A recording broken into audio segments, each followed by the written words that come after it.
Gootummaa Minilik hanga samii baasanitti impaayera dullattii sana haga ol deebisanitti isaan hin rafan. Sodaattanis laamshoftanis duuba deebitanis. Akka fedhan haa kassasanii malee. Homa OMN gaafa Oromoon nurraa cufame jedhe qofa cufata. Ashama harka fuun akkam jirtu hordoftoota maatii chaanaalii naata wallo jirtu bakka jirtantti nageenyi keenya kan kabajaaf jaalala sin haadha qabu jecha har'a oduu jechuudha. Akkaan jechuudha nama ajaa'ibu akkasuma nama gaddisiisu isinii qabadheetii dhufee jira. Ajandaan kiyya lama isinii qabadhee dhufee jira. Viidiyoo gabaabduu tanaa waliin turtii gaarii isinii jedha. Warroonni chaanaalii kana haaraa taatan jalqaba irratti subscribe godhuudhaan maatii keenyatti dabalamaa like share godhaadha akka nama hedduu bira gahu jechuudha. Hordoftoota kiyya kabajamoo ajandaa kiyyatti osoo isin hin dabarsiniin dura wanni deemaatee jiru waan akka nama sodaachisu akkasuma immoo Oromoon qilleensarraa dhabamuu ishiitii yoo ofitti jabaatte malee jechuudha.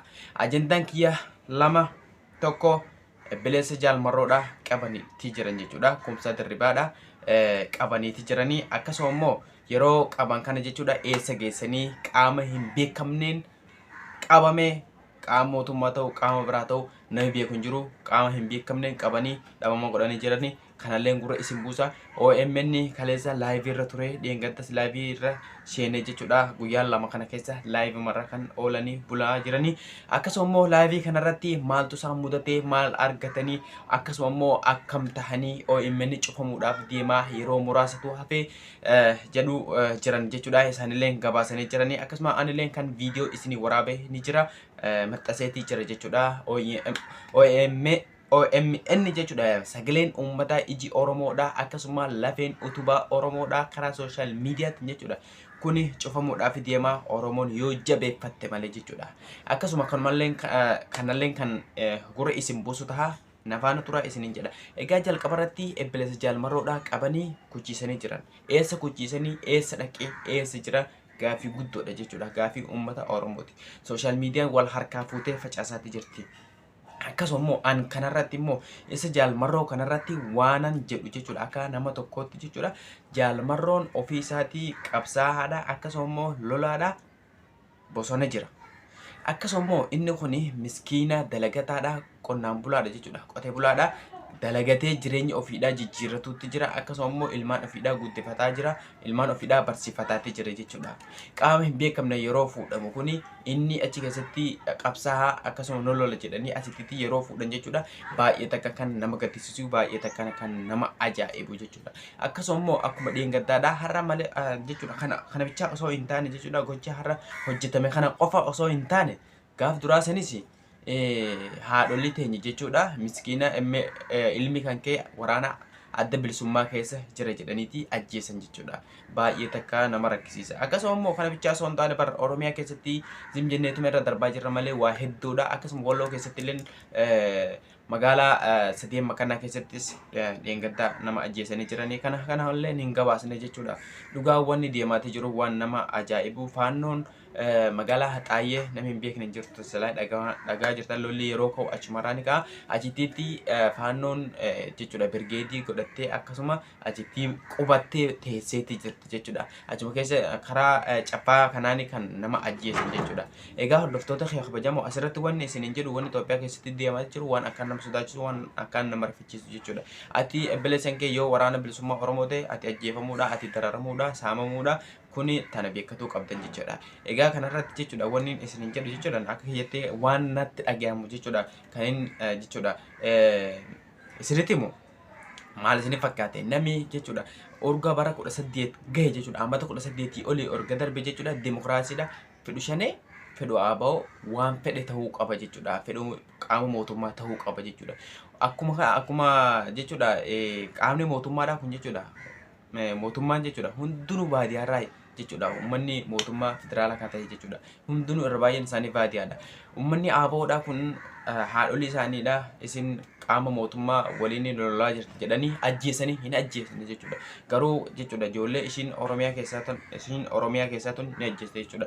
Ijoollee Oromoo taate ijoollee ABO taate qaamni mootummaa waliin jechuudha nu lola jedhanii ajjeesuun gonkumaa irra hin jiraatu. Akkasuma mootummaanis immoo qaama ABO shanee waliin hidhata qabdaa akkasuma immoo ati jechuudha qaama isaaniitii ijoollee isaaniitii abbaa isaatii akkasuma immoo haadha isaatii jedhanii yoo ajjeesan jechuudha baay'ee takka nama rakkisiisa jechuudha. Ajjeesoo hin qaban jechuudha sanarratti jechuudha.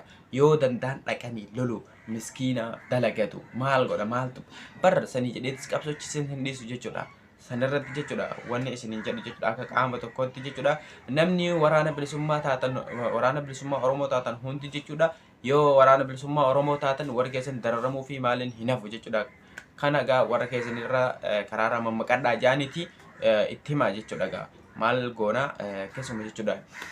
Lolli araara jedhanii dhiyeengata araara buusuu ka'an jechuudha. Ammalleen araarchisuuf fashalaheetii jira. Fashalahee lolli akkaan rifachiisaa ni balleessina jedhanii Oromiyaa keessatti deemaatii jira jechuudha. Lolli akkaan nama sodaachisu jechuudha. Kun baay'ee takka nama gaddisiisa. Haadholiin Oromoorraa akkasumas jaarsolii keenya akkasumas manguddoolee abbootii Oromoo irraa hin dhaabbanne jechuudha. Dhiigni jechuudha. Imimmaan irraa hin qorre ganaa imimmaan jechuudha. Kan kana olii dhiigidhaan kana olii dhangala'uuf deema jechuudha. Yoo Rabbiin nu bite malee jechuudha waan akka nama sodaachisu arsii jechuudha. Oromiyaa kana keessatti arsii garaagaraa keessatti jechuudha aanaa garaagaraa keessatti qaamonni jechuudha hedduun jechuudha buqqaaniitii jiran jechuudha biyya isaaniirraa buqqaanii akkasumas kan yaa'aatii jiran jechuudha. Oromiyaa kana keessatti jechuudha baay'ee takka namni dararamaati jira. Akkasumas kanumaan wal qabate jechuudha yoo amata 18 oli darbee fedhu shanee tahee fedhu aaboo tahee fedhu qaama mootummaa tahee silaa hin barbaachisu ture jechuudha. Hin barbaachisu ture waa takka jechuudha inni fiduu hin danda'u. Akkasumas yoo jechuudha dhaqanii loluu dadhaban ittuma dhiisuu qaban turan malee isa qabaniidhaaf achiis hin dhaabbatu. Akkasumas isa qabaniidhaaf jechuudha waraanni sunilleen harka hin kennatu. Kuni jechuudha faayidaa takka illee hin qabu ture jechuudha. Kanaafuu gaa bilisi jaalmaroodhaa as buutee dhabamsiisaniiti jiranii as jirtaa as jira achi jira namni beekuu hin jiru akkatti dhabameeti jira tana gurrisin haa buutu.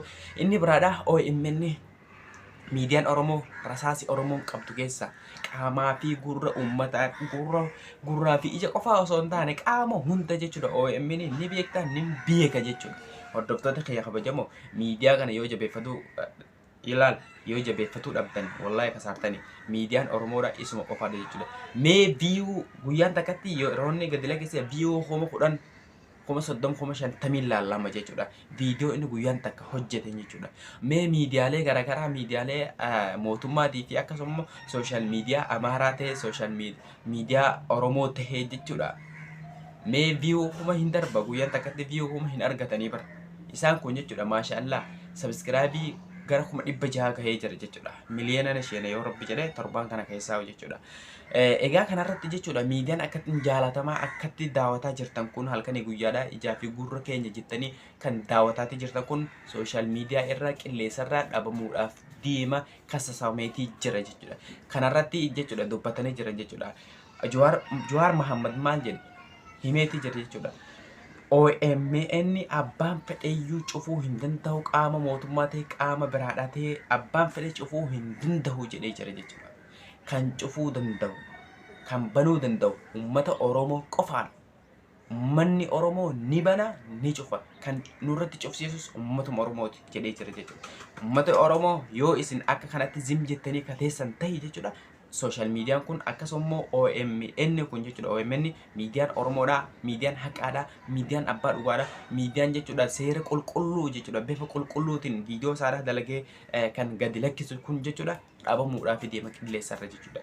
Hordoftoota OMN waan kafalan dhabanii akkasumas faayinaansiin jechuudha rakkoon gurguddoon nu mudattee jirti jetteeti faayinaansiin OMN jechuudha.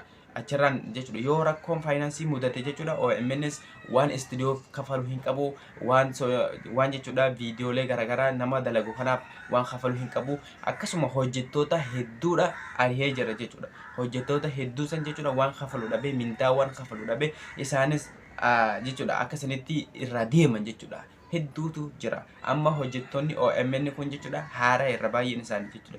Guyyoo fi akkasumas Abrahaam Birroo akkasumas Dajanee faa jechuudha daayirektara OMN ol aanaa jechuudha. Isaan faatuun hafee jira jechuudha siraacha bafaa jechuudha malee kabiraadhaa jechuudha ijoollee sun. Ijoollee baay'eetu babattaneetii jira faffacaaneetii jiran jechuudha jireenya ofii jijjiirratuudhaaf jechuudha.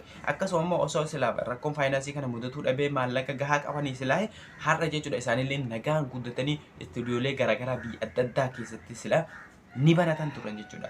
Kanaafuu rakkoo sun mudateetii jira. Laayivii irra jiran jechuudha. Warroonni tiktookanii akkasuma kan akka asidiidha kan akka bebbeekaman jechuudha. Warroonni Oromoo biratti bebbeekamoon jechuudha. Laayivii seenanii haakaleessa haasa'aatii turan jechuudha. Waan isaan irratti dubbataatii turani. Akkasuma akkamittiin akkam goona OMN akkam godhuu qabna. Akkasuma karaa yoo Facebookiitiin jechuudha doolaara takka yoo nuuf kennitan 2 taheetii nuuf kennama jedhaniiti jiran jechuudha. Sin irratti baay'een takka keessan hojjettanii jirtanii hojii boonsaadha.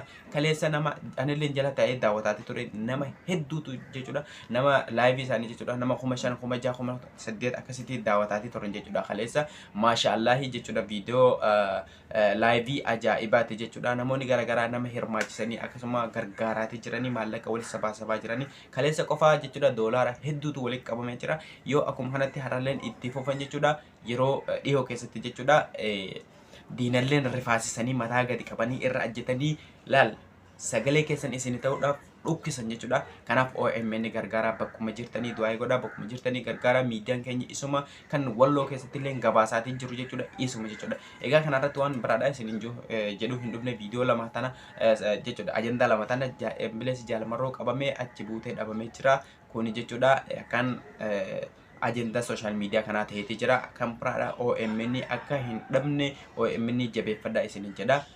Inshallah Rabbiin nuuf haa utubu akkasuma nu jala adda hin facaasini diina Oromoo nurratti hin boonin irratti boonna malee ittiin boonuu qabna. OMN ittiin boonne jabeeffatuu qabna jechuudha. Akkuma guyyoo waarii ofaan jedhan itti boontanii jabeeffatuu qabdanii ka jedhan jechuudha OMN. Kanaaf inshallah ittiin boonnaa jirra jennaan OMN nuuf jiraadha. Hordoftoota kee kabajamoo waan na waliin turtaniif guddaa galatooma. Haga viidiyoo biraatti walitti deebinutti nagaan jiraadha turtii gaarii.